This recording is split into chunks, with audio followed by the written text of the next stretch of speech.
சென்னையில் நண்பர்களோடு அமர்ந்து மது அருந்திக் கொண்டிருந்த இளைஞர் வெட்டி படுகொலை செய்யப்பட்டார்.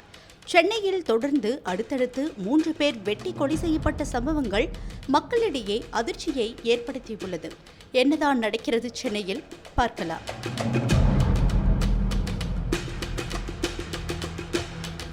Meenakshi Academy of Higher Education and Research. Admissions open. Apply online. Chennai Korukkupet Karumariamman நகர் பகுதியில் வசித்து வருபவர் தர்மா. சென்ட்ரிங் வேலை செய்து வரும் இவர் இந்த பகுதியில் உள்ள ரயில்வே கேட் பகுதியில் அமர்ந்து தனது நண்பர்களுடன் நேற்று இரவு 10 மணி அளவில் மது அருந்தியுள்ளார். அப்போது இருசக்கர வாகனத்தில் வந்த மர்ம கும்பல் தர்மாவையும் அவரது நண்பர்களான கிஷோர், கோகுல் ஆகியவர்களையும் சரமாரியாக வெட்டியது. இதில் வயிற்று பகுதியில் வெட்டுப்பட்டு குடல் வெளியே வந்த நிலையில் தர்மா பரிதாபமாக சம்பவ இடத்திலேயே உயிரிழந்தார். மற்ற இருவரும் தர்மாவை வெட்டும் நேரத்தில் தப்பி ஓடியுள்ளனர். ஆத்திரம் தீர தர்மாவை வெட்டிய அந்த கும்பல் அங்கிருந்து தப்பி ஓடிய நிலையில் ஆர்கே நகர் போலீசார் வழக்கு பதிவு செய்து குற்றவாளிகளை தேடி வருகின்றனர். அரசு ஸ்டான்லி மருத்துவமனைக்கு தர்மாவை கொண்டு சென்றதை அடுத்து மருத்துவர்கள் அவர் இறந்ததை உறுதி செய்தனர்.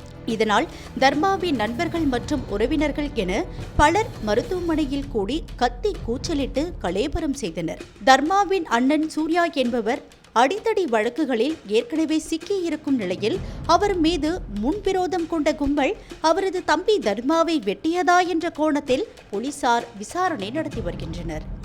நேற்று ஒரே நாளில் திருவெற்றியூர், கொருக்குப்பேட்டை என வெவ்வேறு இடங்களில் படிக்கு படியாக ஏற்கனவே 2 ரவுடிகள் கொல்லப்பட்டனர். அந்த வரிசையில் கொருக்குப்பேட்டையில் அடிதடி வழக்கில் சிக்கிய நபரின் தம்பியும் கொடூரமாக கொல்லப்பட்டார். இதனால் அப்பகுதி மக்கள் கடும் அச்சத்தில் உள்ளனர். நேற்றுதான் கொருக்குப்பேட்டை ஆய்வாளர் தற்காலிக பணியிடை நீக்கம் செய்யப்பட்டார். சென்னை கொருக்குப்பேட்டை பகுதியில் நேற்று மாலை ஸ்வீட் தினேஷ் என்ற ரவுடி முன்பகை காரணமாக வெட்டி கொல்லப்பட்டார். அவருக்கும் பிஸ்கெட் சந்தோஷ் என்ற ரவுடிக்கும் மோதல் ஏற்படும் சூழல் இருப்பதாக ஏற்கனவே நுண்ணறிவு பிரிவு போலீசார் எச்சரித்தும் அதை கண்டுகொள்ளாமல் போலீசார் இருந்ததால் இந்த கொலை நடந்ததாக குற்றச்சாட்டு எழுந்தது. இதனையடுத்து மெத்தனமாக இருந்த காரணத்தினால் கொருக்குப்பேட்டை காவல் ஆய்வாளர் யுவராஜ் தற்காலிகமாக பணியிடை நீக்கம் செய்யப்பட்டுள்ளார். சென்னை காவல் ஆணையர் சந்தீப் ராய் ரத்தோரின் உத்தரவின் பேரில் இவர் பணியிடை நீக்கம் செய்யப்பட்டுள்ளார். சென்னையில் ரவுடிகளுக்குள் இருக்கும் முன்பகை காரணமாக ஒருவரை ஒருவர் வெட்டி கொலை செய்யும் சம்பவம் சினிமா படங்களை மிஞ்சும் அளவுக்கு உள்ளது. இதனை காவல்துறையினர் கடுமையான நடவடிக்கைகளால் கட்டுப்படுத்த வேண்டும் என்ற கோரிக்கையும் எழுந்துள்ளது.